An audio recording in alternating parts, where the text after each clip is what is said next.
राजौरी जिला में आज भारतीय जनता पार्टी को उस वक्त एक मजबूती मिली जब पार्टी से काफी लंबे अरसे तक मुंसलिक रहे सियासी लीडर योगेश शर्मा ने 10 साल पार्टी से बाहर रहने के बाद एक मर्तबा फिर भारतीय जनता पार्टी में कदम रखा। आप सब जानते हैं कि योगेश शर्मा जो कि 3 मर्तबा के सरपंच भी हैं, उन्होंने तकरीबन 2014 असेंबली इंतखाबात के आसपास बीजेपी को खैरबाद कहा था और मैंडेट ना मिलने के चलते पार्टी से नाराज होकर अपना रास्ता अलग कर लिया था। पिछले 10 सालों से वो एक आज़ाद सियासी लीडर के तौर पर काम करते हुए, जबकि आज उन्होंने एक मर्तबा फिर 10 साल के लंबे अरसाल के बाद भारतीय जनता पार्टी में वापस से कदम रखा। इस मौका पर उनकी क़यादत में एक रोड शो को भी मुनक्किद किया गया जिसमें उनके कारकुनन मौजूद थे, जिसके बाद इन तमाम लोगों ने भारतीय जनता पार्टी के दफ्तर में पहुंचकर वहां पार्टी में वापस से शमूलियत इख्तियार की। इस मौका पर बीजेपी के जिला सदर दिनेश शर्मा के अलावा राजौरी असेंबली हल्का से पार्टी के कैंडिडेट विबोध गुप्ता व दीगर सीनियर लीडर्स भी मौजूद थे।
राजौरी में आप जीतने से कोई नहीं रोक सकता।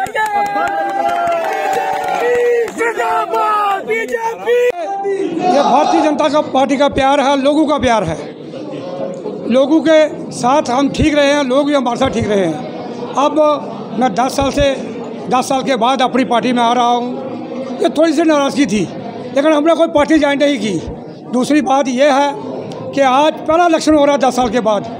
हमने चाहा कि मेरे बाहर रहने से हो सकता है इलेक्शन में कहीं चूक हो जाए और मेरे सर ये बात आ जाए समाज की, लेकिन हमने बढ़ चढ़ करके भारतीय जनता पार्टी को आज ज्वाइन किया है, अपनी पार्टी को ज्वाइन किया है और विबोध गुप्ता को हम जता करके असेंबली में भेजेंगे। कोई नहीं रोक सकता। दिन है 10 साल के बाद योगेश जी अपने घर वापस आए हैं। योगेश जी एक राजौरी के एक बड़े ताकतवर नेता है, बड़े दयालु नेता है, कृपालु नेता है, गरीबों की आवाज़ है, आम समाज की आवाज़ है। किसी कारणवश रूठ कर वो चले गए थे। 10 साल के बाद पहली बार विधानसभा के चुनाव हो रहे हैं, ये अपने घर वापस आए हैं। अपने इनके घर में इनकी हम स्वागत करते हैं। इनका परिवार भी इससे बड़ा खुश है, भारतीय जनता पार्टी भी खुश है, ये भी खुश है। कुल मिलाकर मैं ये कहना चाहूँगा, इस विधानसभा में अब भारतीय जनता पार्टी की कोई भी ताकत भारतीय जनता पार्टी को जीत से नहीं रोक सकती। अब लीड कितनी होगी इसका हम अंदाज़ा नहीं लगा सकते और आप भी अंदाज़ा नहीं लगा सकते जो लोग जो है भारतीय जनता पार्टी ज्वाइन कर रहे हैं।